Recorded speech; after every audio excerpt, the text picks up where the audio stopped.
জড়িত সেই অঞ্চলৰ মানুহৰ দ্বাৰাই বিভিন্ন উৎপাদিত সা সামগ্ৰীৰ জৰিয়তে আজি অসম বিভিন্ন দিশত আগবাঢ়ি গৈছে। গতিকে সেই বৰপেটা জিলাত ব্ৰহ্মপুত্ৰৰ ওপৰত এখন দলং নিৰ্মাণ কৰি সেই অঞ্চলৰ মানুহখিনিক ন্যায় দিব লাগে, এই কথাখিনি কৈ মই বক্তব্য সামৰিছো। ধন্যবাদ উপাধ্যক্ষ ডাঙৰীয়া। মই 1 মিনিটত শেষ কৰিব। আধা মিনিটত শেষ কৰিম। ব্ৰহ্মপুত্ৰ নদীৰ ওপৰত যিটো সন্তলি বহৰী বা ডংৰা নগৰ বা যিটো দলঙৰ দাবী ৰেজলিউশ্যন আহিছে আশ্ৰাফুল ডাঙৰীয়া, মই আশ্ৰাফুল ডাঙৰীয়াক আন্তৰিক ধন্যবাদ জনাইছো, সমৰ্থন কৰিছো। আৰু ইয়াৰ সপক্ষে যিসকল বন্ধুৱে আজি ইয়াৰ যুক্তিযুক্ততা ন্যায্যতা সম্বন্ধে কৈছে সকলোকে আন্তৰিক ধন্যবাদ জনাইছো। যদিও গোৱালপাৰা জিলাৰ বিধায়ক আজি উপাধ্যক্ষ মহোদয় আপোনাকো ধন্যবাদ জনাইছো। মই জন্মসূত্ৰে সেই অঞ্চলৰ সন্তান, যি অঞ্চলৰ পৰা আজি এই দলঙৰ দাবী উত্থাপন হৈছে। ইতিহাস সাক্ষী হৈ থাকিব, যদি এই দাবীৰ ন্যায্যতাৰ সপক্ষে যদি আজি মই নকলোহেঁতেন, কাইলৈ বিধানসভাত কোন আহিব নাহিব নাজানো। সেইকাৰণে এই দাবীৰ ন্যায্যতা সম্বন্ধে মাননীয় বিধায়কসকলে যিখিনি কথা উপস্থাপন কৰিছে, সেই অঞ্চলৰ সন্তান হিচাপে মই সকলোকে মই আন্তৰিক ধন্যবাদ জনাইছো, কৃতজ্ঞতা জনাইছো। আৰু চৰকাৰকো দাবী জনাইছো যে এই বৃহৎ অঞ্চলৰ ৰাইজৰ কাৰণে ন্যায় কৰাৰ কাৰণে আমাৰ 85 চনৰ পৰা আটাইতকৈ জ্যেষ্ঠ বিধায়ক আজি পাৰ্লিয়ামেণ্টাৰী এফেয়াৰ্ছ মিনিষ্টাৰ, তেখেতে হয়তো মুখ্যমন্ত্ৰী হৈ বক্তব্য ৰাখিব। তেখেতে এই অঞ্চলৰ ভৌগোলিক সম্বন্ধে যথেষ্ট জ্ঞান আছে। মই ভাবো এই গোটেইখিনি কথা চৰকাৰৰ সঠিকভাৱে উপস্থাপন কৰিব পৰাকৈ তেখেতৰো এই অঞ্চলৰ বিষয়ে যথেষ্ট অভিজ্ঞতা আছে। এই দাবীখিনি উপস্থাপন কৰি মই মোৰ বক্তব্য ইমানতে সামৰিছো। ৰাকিবউদ্দিন আহমেদ, অনাৰেবল মেম্বাৰ, 2 মিনিটত শেষ কৰিব। সোনকালে শেষ কৰিম। দলংটোহে লাগেতো মেইন কথা। মাননীয় উপাধ্যক্ষ মহোদয়, উপৰোক্ত বক্তাসকলে ব্ৰহ্মপুত্ৰৰ ওপৰত যিখন দলঙৰ ওপৰত প্ৰত্যেকজনে নিজৰ অভিজ্ঞতাৰ বক্তব্য আগবঢ়াইছে আৰু প্ৰত্যেকজনকে মই ধন্যবাদ জনাইছো।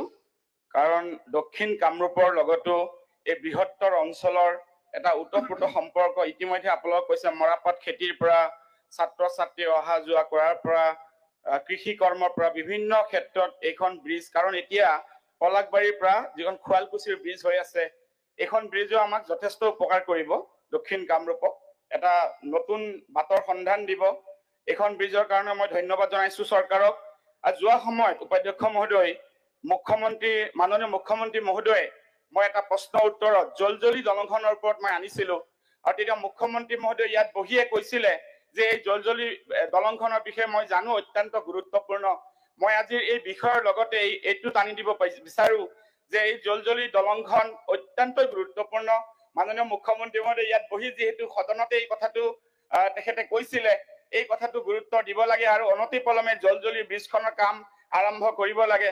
লগতে যিহেতু এতিয়া শুৱালকুছিৰ আমাৰ পলাশবাৰীৰ পৰা শুৱালকুছিৰ ব্ৰিজৰ অলৰেডি কাম চলি আছে, আৰু ইয়াৰ পৰৱৰ্তী পৰ্যায়ত মই আশা কৰো যে যথেষ্টখিনি আমাৰ শ্ৰদ্ধাৰ বিধায়ক মহোদয়ে নিজৰ অভিজ্ঞতাৰ জৰিয়তে আৰু তেওঁলোকৰ জীৱনৰ লগত প্ৰত্যেকজনৰ লগত এই অঞ্চলটো জড়িত ইফাল আৰু সিফাল, যদি আপোনালোকে এতিয়া ইয়াৰ লগত যেহেতু এতিয়া আপোনালোকে জানে চমৰীয়া সমষ্টি, নৱগঠিত চমৰীয়া সমষ্টি গঠিত হ'ল। চমৰীয়া সমষ্টি গঠিত হোৱাৰ লগে লগে গৰৈমাৰী, সোণতলী এই গোটেই এটা বৃহৎ অঞ্চল ইয়াৰ লগত কানেক্টিভিটি হ'ল। আৰু এইখন দলং হোৱাৰ লগে লগে যেতিয়া এতিয়া শুৱালকুছিলৈ এইখন দলং যাব, তাৰ পিছত পৰৱৰ্তী এইখন দলং হোৱাৰ লগে লগে বৰপেটা, গোৱালপাৰা এটা বৃহত্তৰ অঞ্চলত মই ভাবো উন্নতিৰ সীমাৰেখা যথেষ্ট আগবাঢ়ি যাব।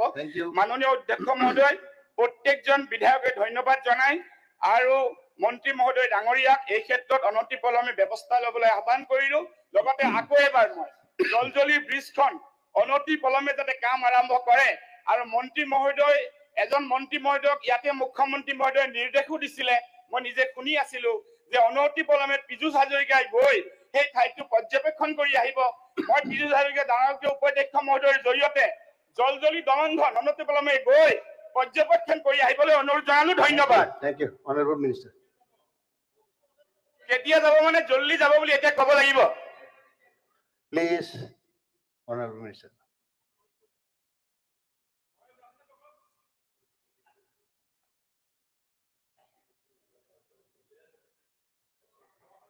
জলজলি দুৰ্গাটা ইম্পৰ্টেণ্ট হয়। তখন হ'ব এইখনো ইম্পৰ্টেণ্ট। আপোনালোকে আৰু কেলে হেৰি কৰি আছে? মাননীয় সময় পাৰ উপাধ্যক্ষ মহোদয় আৰু 4টা আৰু আমাৰ আজি মাননীয় সদস্য আশৰাফুল হুছেইন ডাঙৰীয়াই rules and procedure and conduct of business in Assam Legislative Assembly Rule 115-ৰ জৰিয়তে দি ব্ৰহ্মপুত্ৰৰ ওপৰত দলঙৰ কথা যিখিনি উত্থাপন কৰিছে আৰু কেইবাজনো মাননীয় সদস্যই এই ক্ষেত্ৰত ব্যৱস্থা বক্তব্য ৰাখিছে। মাননীয় অধ্যক্ষ মহোদয়, আমাৰ শৈশৱত আমি এখন দলঙে দেখিছিলোঁ, গুৱাহাটীৰ দলংখন। আমি যেতিয়া ছাত্ৰ আছিলোঁ সৰুতে স্কুলত, তাৰপিছত গুৱাহাটীত এখন দলঙৰ ঠাইত দুখন হ'ল, তাৰপিছত পঞ্চৰত্নত দলং, তাৰপিছত পঞ্চৰত্নত দলং হ'ল, পঞ্চৰত্নত আৰু এখন নতুন দলং হ'ল, তাৰপিছত ধুবুৰী ফুলবাৰীত ইমান দীঘলীয়া 22.5 কিলোমিটাৰৰ দলং আৰম্ভ হৈছে। ঠিক তেনেদৰে এতিয়া গুৱাহাটীত তৃতীয়খন দলং হ'ব ব্ৰহ্মপুত্ৰৰ ওপৰত। তাৰ উপৰিও আমাৰ গহপুৰৰ পৰা ব্ৰহ্মপুত্ৰৰ তলেৰে এখন ব্ৰহ্মপুত্ৰৰ টানেল হৈ পেলাই এখন ব্ৰিজ হ'ব। গতিকে আহি আছো, কথাটো কৈ আছো, এই কথাটো কৈ আছো আপোনাৰ কথাখিনি নহয়, আপোনাৰ কথাখিনি শুনিব লাগে। শুনিলে কি হয়, আপোনালোকৰো ভাল হয় আৰু আমি সকলো তেতিয়া একেলগে কাম কৰিব পাৰোঁ। কাৰণ কি দায়িত্বটো অকল হিমন্ত বিশ্ব শৰ্মাৰ ওপৰত দায়িত্বটো গতাই দিলে নহ'ব নহয়, আপোনালোকেও দায়িত্ব ল'ব লাগিব। বুজি পাইছে নাই? তাৰপিছত বগীবিলত দলং হ'ল, তাৰপিছত আমাৰ এতিয়া টেকেলি খুটাৰ পৰা আৰু এখন দলং হ'ব, আৰু আমাৰ শদিয়াৰ দলং হ'ল, তো এতিয়া মাজুলীৰ দলং হ'ল। তো এতিয়া কথা যে ব্ৰহ্মপুত্ৰৰ ওপৰত যে ইমান দলং হ'ব, যে ছাত্ৰ অৱস্থাত আমি কেতিয়াও চিন্তা কৰা নাছিলোঁ যে ব্ৰহ্মপুত্ৰৰ ওপৰত ইমান দলং হ'ব। আৰু এইটো সম্ভৱ হ'ল কিয়? যে ভাৰতীয় জনতা পাৰ্টীৰ চৰকাৰ দিল্লীত থকাৰ কাৰণে, আৰু অসমত ভাৰতীয় জনতা পাৰ্টীৰ চৰকাৰ থকাৰ কাৰণে, আৰু মুখ্যমন্ত্ৰী ডাঙৰীয়াৰ এই প্ৰচেষ্টাত আজি এইখিনি আজি কাম হ'বলৈ সক্ষম হ'ল। আজি শদিয়াৰ দলং বাজপেয়ী ডাঙৰীয়াৰ ডাঙৰ অৱদান। আজি ফুলবাৰীৰ দলং মোদী ডাঙৰীয়াৰ ডাঙৰ। ফুলবাৰীৰ দলং এখন হ'ব 22.5 কিলোমিটাৰ, ধেমালি কথাটো নহয়। গতিকে তাৰ উপৰি মই কথাখিনি কোৱাৰ কাৰণ আছে। আৰু তাৰ উপৰি আজি লংগেষ্ট ব্ৰিজ, ৰেলৱে কাম ৰেল, বগীবিল, এইবিলাক ভাৰতীয় জনতা পাৰ্টীৰ কণ্ট্ৰিবিউশ্যন। তো এতিয়া মোৰ কথাটো হ'ল যে বৰপেটা জিলা আৰু আমাৰ বৰপেটা জিলা আৰু এইফালে আমাৰ দক্ষিণ কামৰূপ সংযোগী ব্ৰহ্মপুত্ৰৰ ব্ৰিজখন হ'ব লাগে, সেইটোত মোৰ আপত্তি নাই, হোৱাটোত মোৰ আপত্তি নাই। গতিকে এইটোত আমি আপত্তিও নকৰোঁ, বা মুখ্যমন্ত্ৰী ডাঙৰীয়াই আপত্তি নকৰে।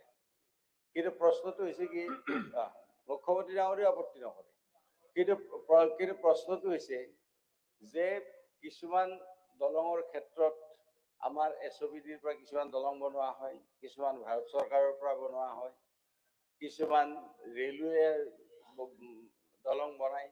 তো এনেকৈ বিভিন্ন স্কিমত দলংখিনি বনোৱা হয়। এতিয়া আমাৰ যিটো আমাৰ ৰেকিবুদ্দিন আহমেদ ডাঙৰীয়াই ক'লে, যিখন আমাৰ শুৱালকুছি জলজলিত হ'ব আৰু সৰু দলং, এখন বেছি ডাঙৰ দলং নাই, সেইখন সৰু দলং। শুৱালকুছিৰ কাৰণে ধন্যবাদ দিছোতো ছাৰ। গতিকে শুৱালকুছিৰ দলঙত প্ৰায় 3000 কোটিতকৈ ওপৰত ছাৰ ধন্যবাদ দিছোতো, আমাৰো ভাল হ'ব। নহয়, শুৱালকুছিৰ দলংখনৰ প্ৰায় 3000 কোটিতকৈ বেছি পইচা তাত খৰচ হ'ব। গতিকে এতিয়া কথাটো হৈছে কি, যে আমাৰ জলজলিত দলংখনৰ কথা আপুনি কোৱাৰ উপৰিও 4 বছৰ আমাৰ নন্দিতা দাস ডাঙৰীয়া। ঠিক আছে, পীযুষ হাজৰিকাক যাবলৈ কওক ছাৰ, তেওঁ যাম বুলি কৈছিলে, এইটো কৈ দিয়ক। পীযুষ হাজৰিকা যাব, কিয় যাব? পীযুষ হাজৰিকা যাব। পীযুষ হাজৰিকাই কৈছে যে ৰেকিবুদ্দিন আহমেদে যিদিনাই মাতিব সিদিনাই যাব। বহি কোনে প্ৰম কৰি নাথাকিব, please let him answer. Promo কৰি থাকে গাৰ্জেন মিনিষ্টাৰটো তেওঁলোকৰ সেইকাৰণে ভাবে আৰু মিনিষ্টাৰ এই চান্সতে কমে অলপ আৰু। আচ্ছা, যি চেম্বাৰত গৈ পেলাই কথা পাতিব। চেম্বাৰত গৈ কথা পাতিব, এইটো ভাল কথা হ'ব। অধ্যক্ষ ডাঙৰীয়া, দলংখন হ'ব লাগে বুলি কাৰো দ্বিমত নাই, কিন্তু দ্বিমত নাই, কিন্তু এইটো পুঁজি সাপেক্ষেহে হ'ব কথাখিনি। আৰু সেইটো নহয় এটা কথা, সেইটো কথা। সেইকাৰণে মই আগত এই ভূমিকা এটাই কিয় ক'লো, ইমান কেইখন দলঙৰ কথা,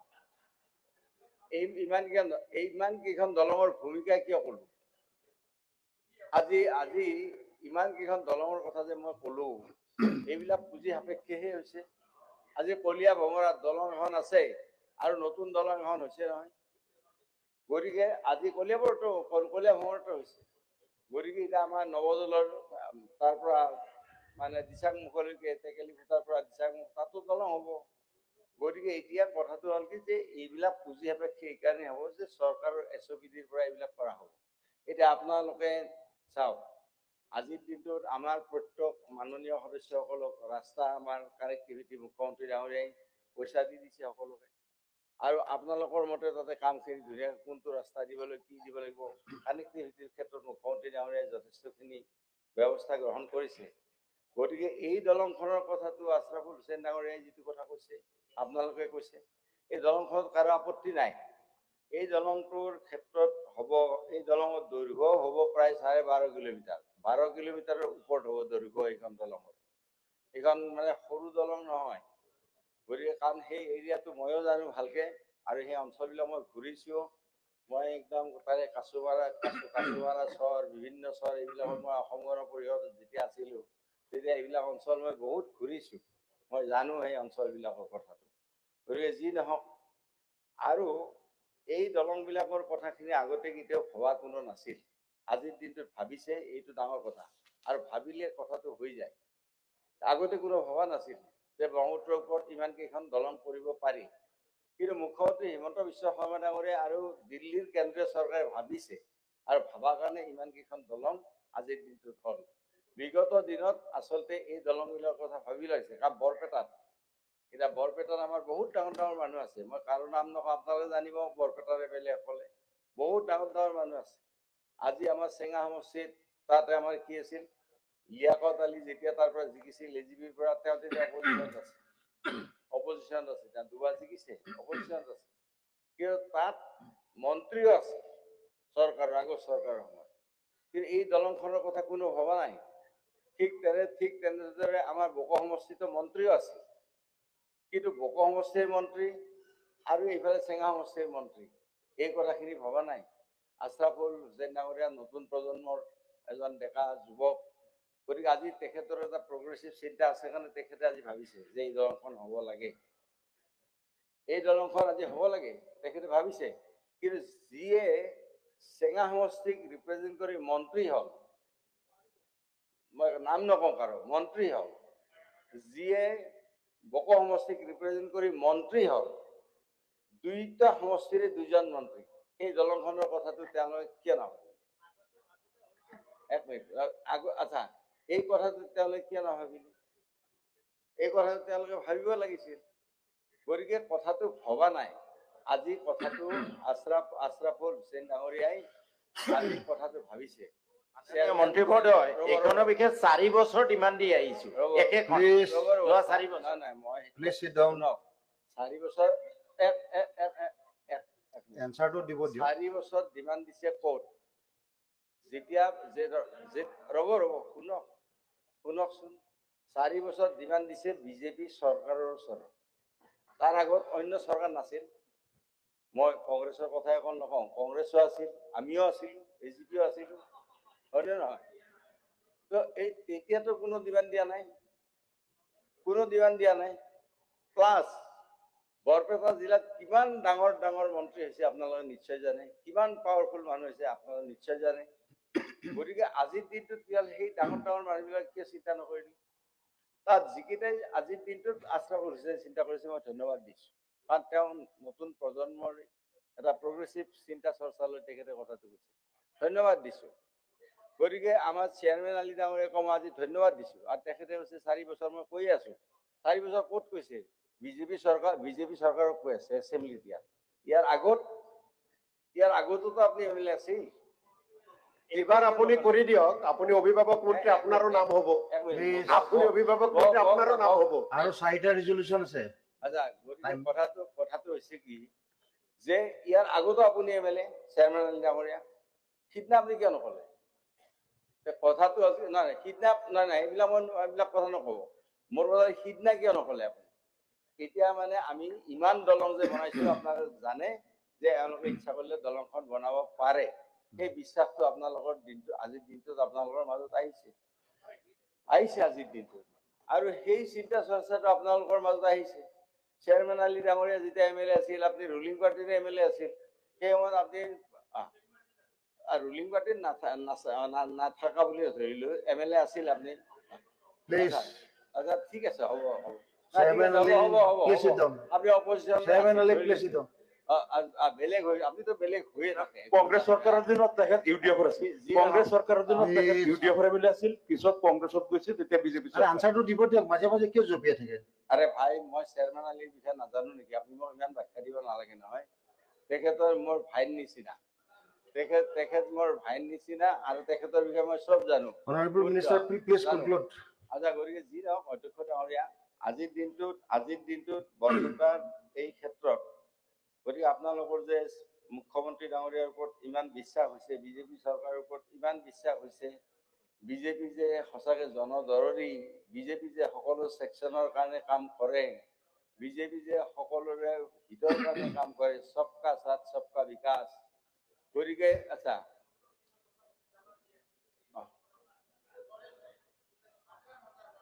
নাই Please, Chairman Ali ডাঙৰীয়া, হিমন্ত বিশ্ব Chairman Ali ডাঙৰীয়া, please, তেনেকা নাপায়। Chairman Ali ডাঙৰীয়া, না বুজি পালো এইটো কোনটো চিষ্টেমত আপুনি বাৰে বাৰে উঠি আছে কওকচোন মোক? Which role you are standing again and again?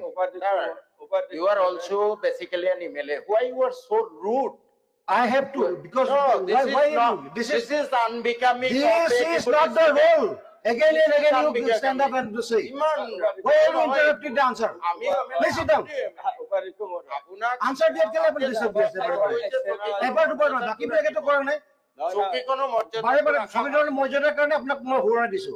উপাধ্যক্ষ মহোদয় আপুনি যে চেয়াৰম্যান আলীক সুধিছে যে আপুনি কোন ৰোলত উঠিছে এইটো ৰোল হল অভ্যাসৰ ৰোল এইটো বুজা নাই গতিকে তেখেতক কৈ লাভ নাই এইটো হল অভ্যাসৰ roll Please, Honorable Minister, conclude.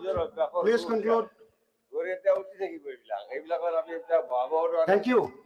কবই গতিকে হ'ব। তেনেকুৱা কথা যি নহওক গতিকে এইটো তেওঁ নিজে বনাই লোৱা ৰোল গতিকে এইটো তেওঁৰ কথা গতিকে অধ্যক্ষ ডাঙৰীয়া মই মানে আমাৰ পিডব্লিউ বিভাগৰ পৰা 2 লাইন মান ইয়াত লিখি দিছে এইটো মানে নহয় এইটো মানে কথাখিনি মই পঢ়ি দিছো কাৰণ পঢ়ি দিলে কথাটো আপোনালোকৰ ক্লিয়াৰ হ'ব আৰু এইটো পঢ়ি দিয়া মানে এইটো আপোনালোকে এটা নিগেটিভ চিন্তা লৈ নাযাব এইটো পঢ়ি দিয়া মানে গতিকে এইটো পঢ়ি দিয়া মানে নিগেটিভ চিন্তা লৈ নাযাব এইটো পঢ়ি দিয়া মানে আপোনালোকক মই পিডব্লিউ বিভাগে কি কৰি আছে তাৰে বিষয়ে 2 লাইন কৈ দিছো মাননীয় বিধায়কগৰাকীয়ে উল্লেখ কৰা দলং নিৰ্মাণৰ স্থান হল কামৰূপ জিলাৰ সোণতলীৰ পৰা বৰপেটাৰ বাহিৰলৈ এই দুই অৱস্থাৰ সংযোগ কৰিবলৈ হলে কমেও 12 কিলোমিটাৰ দৈৰ্ঘ্যৰ দলং নিৰ্মাণ কৰিব লাগিব ইয়াৰ দ্বাৰা বৰপেটা জিলা আৰু কামৰূপ জিলাৰ দক্ষিণ অংশৰ মাজত সুচল যোগাযোগ স্থাপন হৈ মানুহ আৰু কৃষিজাত সামগ্ৰী ঔদ্যোগিক উৎপাদিত সামগ্ৰী ইত্যাদি সৰবৰাহৰ ক্ষেত্ৰত ভালেখিনি সুবিধা হোৱাৰ সম্ভাৱনা আছে যদিও দলংখন আৰু তাৰ সংযোগী পথৰ দৈৰ্ঘ্য বেছি হ'ব বাবে আঁচনিখন যথেষ্ট ব্যয়বহুল হ'ব তদুপৰি ইয়াত বিভিন্ন বিষয় যেনে ভূমি অধিগ্ৰহণ পৰিৱেশ অনুকূলতা অৰ্থনৈতিক যুক্তিযুক্ততা নদীৰ বুকুৰ মাটিভাগৰ ভূতাত্ত্বিক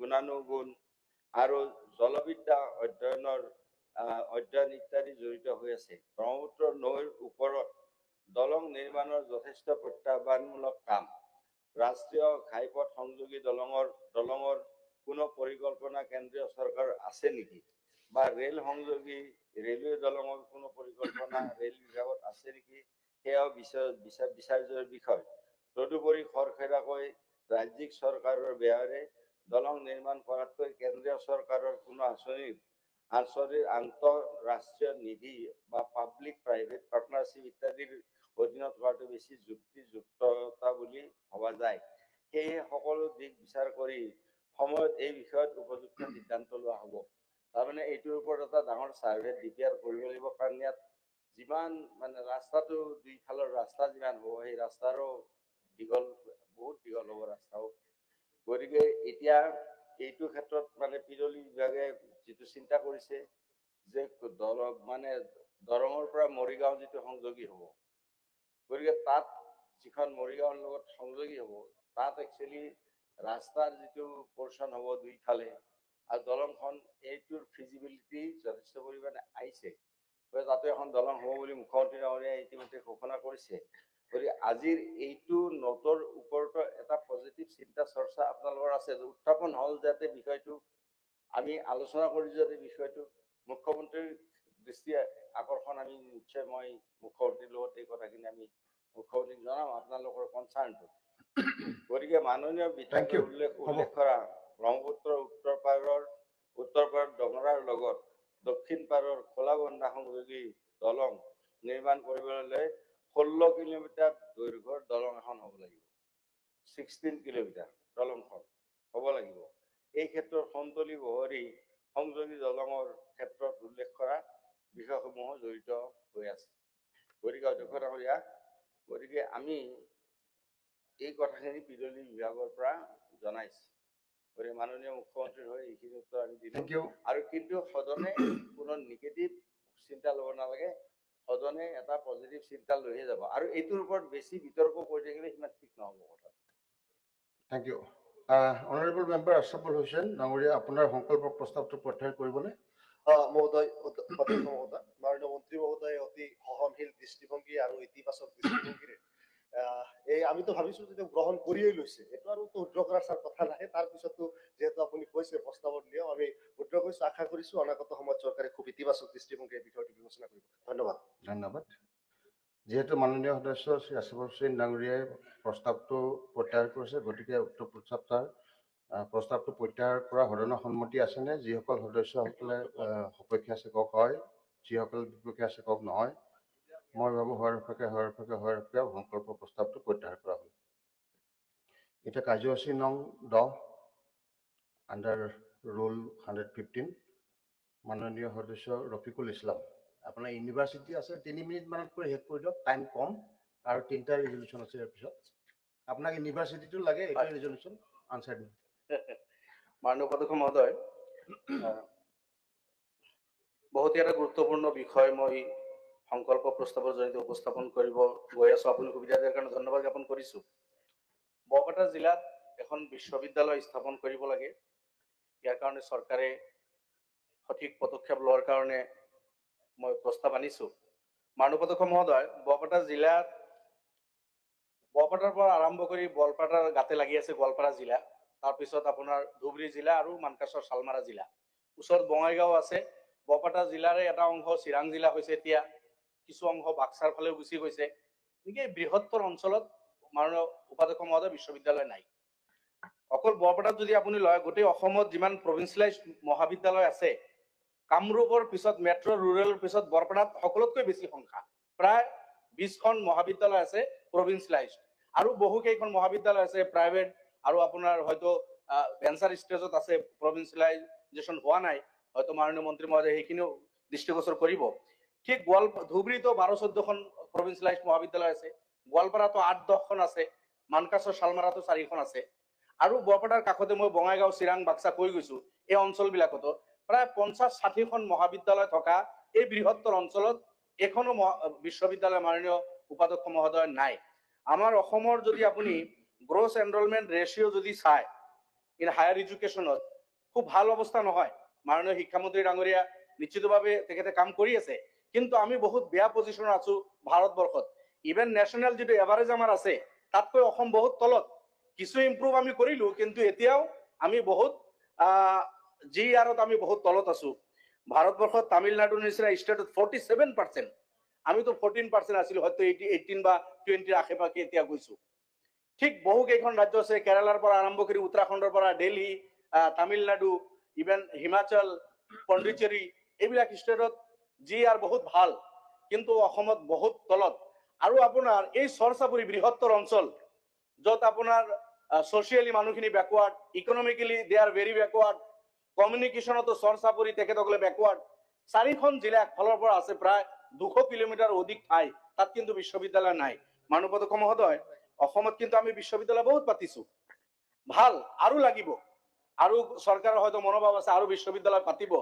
কিন্তু আমি এটা কথা লক্ষ্য কৰিছো, দুখেৰে ক'ব লগা হৈছে, দলং অসমত ব্ৰহ্মপুত্ৰৰ ওপৰত বহুত হ'ল, ইতিমধ্যে আলোচনা যিটো হৈ গ'ল, আৰু বহুত প্ৰস্তাৱ লোৱা হৈছে, গোটেইখিনি ইম্পৰ্টেণ্ট। গুৱাহাটীতে কেইবাখন হ'ল, আৰু হ'ব। ছাৰ মই জাষ্ট এক্সাম্পল দিছো ইউনিভাৰ্চিটিৰ কথা কৈ গৈ গুৱাহাটীৰ পিছফালে গ'লে তেতিয়া আৰু এই ডিষ্টেন্স বা ফৰ্মুলাবিলাক ভাঙি যায়। এতিয়া যিকোনো ডেভেলপমেণ্টৰ ক্ষেত্ৰত, স্কুল স্থাপনৰ ক্ষেত্ৰতে হওক, বিশ্ববিদ্যালয় স্থাপনৰ ক্ষেত্ৰতে হওক, এতিয়া আমাৰ নলবাৰী বিশ্ববিদ্যালয় আছে, বিলকুল ভাল কথা। আপোনাৰ ওচৰত আমাৰ ভট্টদেৱ বিশ্ববিদ্যালয়, মাত্ৰ 30 কিলোমিটাৰ ডিষ্টেন্স। কিন্তু বৰপেটাৰ পৰা আহি ভট্টদেৱ বিশ্ববিদ্যালয়ৰ পৰা আৰম্ভ কৰি ধুবুৰী বাংলাদেশৰ বৰ্ডাৰলৈকে 200 কিলোমিটাৰৰ অধিক এই বৃহত্তৰ অঞ্চলত এই মানুহখিনিৰ মাজত কোনো বিশ্ববিদ্যালয় নাই। তো এই যিবিলাক ফৰ্মুলা বা ডিষ্টেন্স যিখিনি মেইনটেইন কৰা, অনুৰোধ কৰিম চৰকাৰক যে এনেকুৱা যাতে নহয় যে চবফালে কৰাৰ পিছত এতিয়া আৰু ঠাই নাই, গতিকে তেতিয়া দিম, তেনেকুৱা এটা পজিশ্যনত যাতে ৰাখি নিদিয়ে। বিশ্ববিদ্যালয় হওক বা দলঙৰ ক্ষেত্ৰত হওক, যিয়ে নহওক, মই অনুৰোধ কৰিম মন্ত্ৰী মহোদয়ক, তেখেতে ডিপাৰ্টমেন্ট লৈ চিন্তিত, বিভিন্ন ভাল কামো তেখেতে হাতত লৈছে। মোৰ বৰপেটা জিলাত মন্ত্ৰী মহোদয় নিজেও দেখিছে, গৈছে, ভাল এটা ষ্ট্ৰাকচাৰ অলৰেডি আছে জনিয়া সমষ্টিত। আপোনাৰ PMJBKৰ পৰা ডাঙৰ বিল্ডিং বনাইছিল আমাৰ মাননীয় পাৰ্লিয়ামেণ্টাৰী এফেয়াৰ্ছ মন্ত্ৰী আছে, এতিয়া পৰিত্যক্তভাৱে আছে, এতিয়া আমি বিদ্যালয় আৰম্ভ কৰা নাই। যদি ভাবে যে কামিং সেশনৰ পৰা আমি বিশ্ববিদ্যালয় আৰম্ভ কৰিম, এই কৰাৰ কুমত যিটো ডাঙৰ বিল্ডিং এতিয়া ষ্ট্ৰাকচাৰ আছে, 200 বিঘাৰ অধিক মাটি আছে, তাতে আৰম্ভ কৰিব পাৰিব। নহলে Barpeta MC college, BS college, Barnagar college, Nabajyoti মহাবিদ্যালয়, মন্দিয়া মহাবিদ্যালয়, এইবিলাক পুৰণি মহাবিদ্যালয়, এই মহাবিদ্যালয় বিলাকো যদি আপগ্ৰেড কৰি বিশ্ববিদ্যালয় লৈ গৈ বৰপেটাত কৰে, তেতিয়া চৰ্চা পৰি আজি নাৰী শিক্ষাৰ পৰা আৰম্ভ কৰি এই অঞ্চল বিলাকত বা যি ব্যাকৱাৰ্ড এৰিয়া চৰ্চা পৰি শিক্ষাৰ হাৰ অতি কম, সেই অকল গুৱাহাটী বা অন্য ঠাইত আহি তেখেতসকলে হোষ্টেলত থাকি বিশ্ববিদ্যালয়ত পঢ়া বহুত কষ্ট কৰে, এইসকলৰ কাৰণে বহুত খৰচ কৰিব লগা হয়। সেইকাৰণে মই চৰকাৰক অনুৰোধ কৰিম যে বৰপেটা এখন বিশ্ববিদ্যালয় ঘোষণা কৰি যাতে তেখেতসকলে এই বৃহত্তৰ অঞ্চল বৰপেটা, গোৱালপাৰা, ধুবুৰীতো কৰিব লাগে, প্ৰত্যেক জিলাত। মাননীয় মুখ্যমন্ত্ৰীক ধন্যবাদ দিব লাগিব যে তেখেতে সব জিলাত কৰিম বুলি ভাবিছে। সব জিলাত যদি কৰে তেতিয়া ধন্যবাদ দিম, আমি বহুত বহুত ধন্যবাদ দিম। কিন্তু এতিয়াও বহু জিলা বাকী আছে, গতিকে এতিয়া যাতে মই আজি যেহেতু প্ৰস্তাৱ বৰপেটাৰ কাৰণে আনিছো, ধুবুৰী বা গোৱালপাৰা, কৰিমগঞ্জ, হাইলাকান্দি, মৰিগাঁও যে জিলাবিলাক বাদ আছে, সেইবিলাকৰ লগে লগে বৰপেটাৰ এই প্ৰস্তাৱটো গ্ৰহণ কৰি বৰপেটাত এখন বিশ্ববিদ্যালয় স্থাপন কৰা হওক। আপোনাৰ জৰিয়তে মন্ত্ৰী মহোদয়ক অনুৰোধ কৰিছো আৰু পজিটিভ ৰিপ্লাই পাম বুলি আশা ৰাখি মই মোৰ বক্তব্য সামৰিছো। আপুনি 1 মিনিটত মেইন কথাটো কওক। মাননীয় উপাধ্যক্ষ ডাঙৰীয়া, এই সদনে চৰকাৰক বৰপেটা জিলাত এখন বিশ্ববিদ্যালয় স্থাপন কৰাৰ বাবে পদক্ষেপ লবলৈ আহ্বান জনাইছে। শীৰ্ষক প্ৰস্তাৱক সমৰ্থন জনাই মই মাত্ৰ 1 মিনিট সময় দিছে ক'বলৈ ওলাইছো। উপাধ্যক্ষ ডাঙৰীয়া, বৰপেটা জিলাত এখন বিশ্ববিদ্যালয় লাগে বুলি এই দাবী দীৰ্ঘদিনীয়া পুৰণি। বহু দিনৰ পৰা বৰপেটাবাসীয়ে এই দাবী জনাই আছে। সত্ৰ নগৰী বৰপেটা জিলাত এখন বিশ্ববিদ্যালয় যে লাগে, আৰু বিশ্ববিদ্যালয় এখন হবলৈ হলে যিখিনি উপাদানৰ দৰকাৰ, যিখিনি ব্যৱস্থাপনাৰ দৰকাৰ, নিশ্চিতভাৱে 100% আছে। আৰু বৰপেটা জিলাৰ পৰা বহু বৰপেটা জিলাৰ সন্তানসকলে লিখা পঢ়া কৰি অসমৰ লগতে ভাৰতবৰ্ষৰ বিভিন্ন ৰাজ্যৰ লগতে বিদেশত ইতিমধ্যে কাম কাজ কৰি আছে। গতিকে মাননীয় ৰফিকুল ইছলাম ডাঙৰীয়াই যি প্ৰস্তাৱ আনিছে, এই প্ৰস্তাৱৰ প্ৰতি সম্পূৰ্ণ সমৰ্থন জনাই কংগ্ৰেছ বিধায়িনী দলে আপোনাৰ জৰিয়তে মাননীয় চৰকাৰৰ প্ৰতি আহ্বান জনাইছো, অতি সোনকালে বৰপেটা জিলাত এখন বিশ্ববিদ্যালয় স্থাপন কৰিব লাগে। কাৰণ বৰপেটা জিলাৰ বহু ছাত্ৰ ছাত্ৰী, ছাত্ৰ ছাত্ৰীয়ে ৰাজ্যখনৰ বিভিন্ন বিশ্ববিদ্যালয়ত গৈ ইতিমধ্যে তেওঁলোকে অধ্যয়ন কৰি আছে। গতিকে ছাত্ৰ ছাত্ৰীসকলৰ সুবিধাৰ্থে বৰপেটা জিলাখনৰ শিক্ষাৰ ক্ষেত্ৰত আগলৈ যোৱাৰ স্বাৰ্থত এই চৰকাৰে বৰপেটা জিলাত এখন বিশ্ববিদ্যালয় স্থাপন কৰক, তাৰ দাবীৰে মোৰ বক্তব্য সামৰিছো। মাননীয় উপাধ্যক্ষ মহোদয়, বৰপেটা জিলাক অসম চৰকাৰে বহু আগতেই এখন বিশ্ববিদ্যালয় দিছে। বৰপেটা জিলাক উপেক্ষা কৰি বিশ্ববিদ্যালয়ৰ পৰা বঞ্চিত কৰিছে এনে নহয়, ভট্টদেৱ বিশ্ববিদ্যালয়। কিন্তু পৰৱৰ্তী পৰ্যায়ত বৰপেটা জিলাখন বিভক্ত হৈ বজালী জিলা হল, গতিকে ভট্টদেৱ বিশ্ববিদ্যালয়খন বজালীত গল। এতিয়া বাকী যি বৰপেটা জিলাত থাকিলে সেই বৰপেটা জিলাত বিশ্ববিদ্যালয় নাইকিয়া হল। কিন্তু অসম চৰকাৰে অন্য অঞ্চলত বিশ্ববিদ্যালয় দিয়াৰ বহু আগতে বৰপেটা জিলাক বিশ্ববিদ্যালয় প্ৰদান কৰিছে ভট্টদেৱ বিশ্ববিদ্যালয়ৰ জৰিয়তে। অধ্যক্ষ মহোদয়, এতিয়া আমি ৰাষ্ট্ৰীয় শিক্ষা নীতি 2020 প্ৰৱৰ্তিত হৈ আছে, আৰু এই 2020 ৰাষ্ট্ৰীয় শিক্ষা নীতিৰ অধীনত ডিগ্ৰী প্ৰদান কৰাৰ ক্ষমতা এতিয়া কেৱল বিশ্ববিদ্যালয়ৰ নহয়, মহাবিদ্যালয়কো স্বায়ত্তশাসিত মহাবিদ্যালয় হিচাপে স্বীকৃতি লাভ কৰিলে এখন মহাবিদ্যালয়কো ডিগ্ৰী প্ৰদান কৰাৰ ক্ষমতা ইউনিভাৰ্চিটি গ্ৰাণ্টছ কমিশনে প্ৰদান কৰিছে।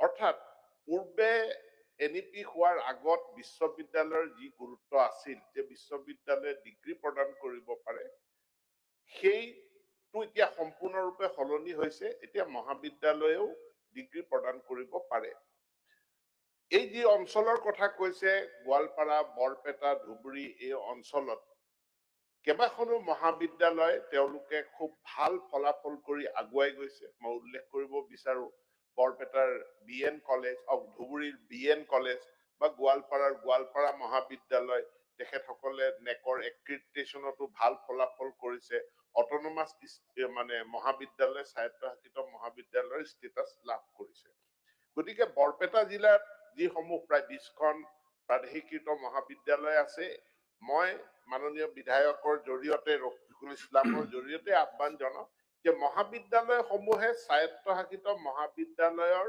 স্বীকৃতি লাভ কৰাৰ কাৰণে তেওঁলোকে প্ৰচেষ্টা আগবঢ়াওক যেতিয়াই স্বায়ত্তশাসিত মহাবিদ্যালয়ৰ স্বীকৃতি লাভ কৰিব স্বায়ত্তশাসিত মহাবিদ্যালয় মানে এক প্ৰকাৰ ডিম ইউনিভাৰ্চিটি গতিকে তেতিয়া আমি তাক বিশ্ববিদ্যালয় পূৰ্ণাংগ বিশ্ববিদ্যালয়ৰ ফালে আগুৱাই নিবলৈ সহজ হ'ব মই আটাইকেইখন মহাবিদ্যালয় তেওঁলোকে যাতে নেকত ভাল ফলাফল মানে ক্ৰেডিট তেওঁলোকে যাতে পাব পাৰে তাৰ কাৰণে প্ৰচেষ্টা চলাওক তেওঁলোকে স্বায়ত্তশাসিত মহাবিদ্যালয় হোৱাৰ কাৰণে প্ৰচেষ্টা চলাওক আৰু এতিয়া যি 4 বছৰীয়া ইন্টিগ্ৰেটেড টিচাৰ এডুকেশ্যন প্ৰগ্ৰাম আমাৰ নেশ্যনেল কাউন্সিল অফ টিচাৰ এডুকেশ্যনৰ ফালৰ পৰা স্বীকৃতি দিছে এইকেইটা দিনত আমাৰ প্ৰায় অসমত এতিয়া 17খন মহাবিদ্যালয়ে এনচিটিৰ পৰা 4 বছৰীয়া বিএড ডিগ্ৰী বিএড বা বিএসসি বিএড বিকম বিএড এই ধৰণৰ ডিগ্ৰী পৰিচালনা কৰাৰ কাৰণে স্বীকৃতি লাভ কৰিছে আৰু কেইখনমান মহাবিদ্যালয়ে লেটাৰ অফ ইন্টেন্ট তেওঁলোকে পাইছে এতিয়া আগৰ 2 বছৰীয়া বিএড উঠি যাব 4 বছৰীয়া মানে ইন্টিগ্ৰেটেড বিএড কোৰ্স আহিব তাত আমাৰ মহাবিদ্যালয়সমূহে অংশগ্ৰহণ কৰিব লাগে এতেকে মহাবিদ্যালয়সমূহে নিজৰ যাত্ৰা অটোনমাস মহাবিদ্যালয়লৈ ইন্টিগ্ৰেটেড টিচাৰ এডুকেশ্যন পৰিচালনা কৰা মহাবিদ্যালয়লৈ আৰু তাৰ জৰিয়তে একোখন বিশ্ববিদ্যালয়লৈ উন্নীত কৰাৰ পথটো নিজে কাটি ল'ব পাৰে ৰাস্তাটো নিজে মুকলি কৰি ল'ব পাৰে তাৰ কাৰণে চৰকাৰৰ বিশ্ববিদ্যালয় কৰাৰ সিদ্ধান্তলৈ ৰখি থাকিব নালাগে এতেকে তেনেকুৱা কোনো মহাবিদ্যালয় আগবাঢ়ি আহিলে চৰকাৰেও তাত সকলো ধৰণৰ সহায় সহযোগিতা আগবঢ়াব বুলি মই মন্ত্ৰী হিচাপে বিধায়ক গৰাকীক প্ৰতিশ্ৰুতি জনাইছো নিশ্চিতভাৱে কোনো অঞ্চল অসমৰ কোনো অঞ্চলে ডিগ্ৰী প্ৰদান কৰা শিক্ষানুষ্ঠানৰ পৰা বঞ্চিত হৈ নাথাকে তেওঁলোকে সুবিধা লাভ কৰিব চৰকাৰৰ সম্পূৰ্ণ সহযোগিতা থাকিব ধন্যবাদ থ্যাংক ইউ মাননীয় সদস্য আপোনাৰ খুব সুন্দৰ ৰিপ্লাই পালে হয় উপাধ্যক্ষ মহোদয় মই এটা কথা কৈ শেষ কৰিম হয় মাননীয় মন্ত্ৰী মহোদয় কৈছে যে বজালিত এখন বিশ্ববিদ্যালয় দিছে নো ডাউট বজালি এইটো এটা সময়ত বৰপেটাৰ অংগ আছিল আৰু বজালি আমাৰ শিক্ষা নগৰী ভাল জায়গা তাতে দিছে কিন্তু বজালি একেবাৰে আমাৰ ডিস্ট্ৰিক্টৰ বৰ্ডাৰ আছিল আৰু জিলাও যেহেতু বেলেগকৈ হৈ গ'ল গতিকে সেই কথাটো মানে সেইটোৱে যদি ভাবি থাকে যে দিছিল এটা সময়ত বজালিৰ পৰা বৰপেটা ডিস্ট্ৰিক্টৰ বৰ্ডাৰ 100 কিলোমিটাৰ উজিৰৰ সৰ সতলা এইবিলাক যদি আমি হিসাব কৰো এটো এটা একেবাৰে সাইড নলবাৰী কাষতে আছিল ঠিক আছে তাতে হৈ গৈছে জিলা যেহেতু বেলেগ হল পৰৱৰ্তী বৰপেটা বা গোৱালপাৰা ধুবুৰী কথা থেকে আশ্বাস দিছে যে কলেজ বিলাকত কিন্তু কলেজৰ নেকৰ যিটো ইনস্পেকশন হৈছে মাজত এটা সময় আছিল 20 জনকৈ শিক্ষকৰ পদ খালি থকাৰ কাৰণে সেই সময়ত তেখেতসকলৰ পাৰফৰমেন্স বেয়া হোৱাৰ কাৰণে বহুত কলেজৰ নেকৰ ৰেজাল্ট বেয়া হল এই এটা ঘটনা হৈ গৈছে যেনক তথাপি বৰপেটাত আমাৰ নৱজ্যোতি বা Mandia MC college BS college Barnagar বহুত ভাল এইবিলাকৰ ৰেজাল্ট বা গোৱালপাৰা কলেজ ধুবুৰী কলেজ আছে অটোনমাস যদি দি বিশ্ব তাতে যদি পঢ়াৰ সুবিধা পায় আমাৰ ল'ৰা ছোৱালী যদি পিজি কোৰ্স থাকে তেনেকুৱা যদি কৰে গতিকে ধুবুৰী গোৱালপাৰা আৰু বৰপেটা এটলিষ্ট তিনিটা ডিস্ট্ৰিক্টত তিনিটা অটোনমাস মানে কৰি কলেজক অতি সোনকালে কৰিব বুলি মই অনুৰোধ ৰাখি তেখেতে যেটো পজিটিভ ৰিপ্লাই দিছে মোৰ প্ৰস্তাৱ মই উঠাই লৈছো ধন্যবাদ যেহেতু মাননীয় সদস্য ডক্টৰ ৰফিকুল ইছলাম ডাঙৰীয়া সকলো প্ৰস্তাৱ প্ৰত্যাহাৰ কৰিছে গতিকে উক্ত প্ৰস্তাৱটো প্ৰত্যাহাৰ কৰা সদনৰ সন্মতি আছেনে যিসকল সদস্যই সপক্ষে আছে হয় যিসকল বিপক্ষে আছে নহয় মই হোৱাৰ পক্ষে সংকল্প প্ৰস্তাৱ প্ৰত্যাহাৰ কৰা হ'ল এতিয়া কাৰ্যসূচী নং 11 সংকল্প প্ৰস্তাৱ আণ্ডাৰ ৰুল 115 মাননীয় সদস্য আব্দুৰ ৰছিদ মণ্ডল ধন্যবাদ উপাধ্যক্ষ ডাঙৰীয়া ৰেজুলেশ্যনটো আছিল এনেকুৱা the services of the non-teaching staff of the venture educational institution in the state of Assam which were provincialized and allowed fixed pay shall be regularized with effect from the date of provincialization of the institution, and all benefits shall be given as applicable to the state government employees of the corresponding rank. Sir, বিধানসভা আৰম্ভণিৰ আগতে আমি সচৰাচৰ দেখা পাইছিলো বিভিন্ন সংগঠনে আন্দোলন কৰি আছে, তাৰ মাজত সদৌ অসম 21-22 প্ৰাদেশিক স্নাতক মহাবিদ্যালয় উচ্চ মাধ্যমিক বিদ্যালয় সৰ্বস্তৰৰ অনাশিক্ষক কৰ্মচাৰীসকলৰ যৌথ মঞ্চৰ এটা আন্দোলন আছিল। All Assam drop out assistant librarian association তেওঁলোকৰ আন্দোলন আছিল। আমি আমাৰ বিধায়িনী দলে এই আন্দোলনকাৰীসকলৰ যেতিয়া সাক্ষাৎ কৰিছিল, তেওঁলোকে কিছুমান মেমৰেণ্ডাম দিছিল, কিছুমান তথ্য আমাক যোগান দিছিল। যেনেকৈ আপোনাৰ অপ্ৰাদেশিক স্নাতক মহাবিদ্যালয়কে ধৰি উচ্চ প্ৰাথমিক বিদ্যালয়কে সৰ্বস্তৰৰ অনাশিক্ষক কৰ্মচাৰীসকলৰ যৌথ মঞ্চৰ যিটো দাবী আছিল যে 23/9/2022 তাৰিখে উচ্চ প্ৰাথমিক বিদ্যালয়ৰ 1539 জন চতুৰ্থ বৰ্গৰ কৰ্মচাৰী, 4/2/2021 তাৰিখে উচ্চ মাধ্যমিক বিদ্যালয়ৰ 470 জন অনাশিক্ষক কৰ্মচাৰী, 2022 চনৰ 23 ছেপ্টেম্বৰ তাৰিখে উচ্চতৰ মাধ্যমিক বিদ্যালয়ৰ 172 জন অনাশিক্ষক কৰ্মচাৰী, 2023 বৰ্ষৰ 22 ছেপ্টেম্বৰ তাৰিখে উচ্চতৰ মাধ্যমিক বিদ্যালয়ৰ 178 জন অনাশিক্ষক কৰ্মচাৰী, 4/2/2021 তাৰিখে জ্যেষ্ঠ মাধ্যমিক বিদ্যালয়ৰ 828 জন অনাশিক্ষক কৰ্মচাৰী, 4/2 এনেকৈ মই গাই নিদিওঁ 3888 জন অনাশিক্ষক কৰ্মচাৰী যিসকলৰ ইনষ্টিটিউচন প্ৰভিন্সিয়েলাইজ হ'ল, তেওঁলোকৰ পোষ্ট প্ৰভিন্সিয়েলাইজ কৰা হ'ল, কিন্তু তেওঁলোকক 1948 যিটো মিনিমাম ৱেজ এক্টৰ অধীনত তেওঁলোক ফিক্সড পে দিয়া হ'ল, যিটো কথা তেওঁলোকৰ আপত্তি। এই ক্ষেত্ৰত মই লক্ষ্য কৰি চাইছো যে আমাৰ যিটো আছিল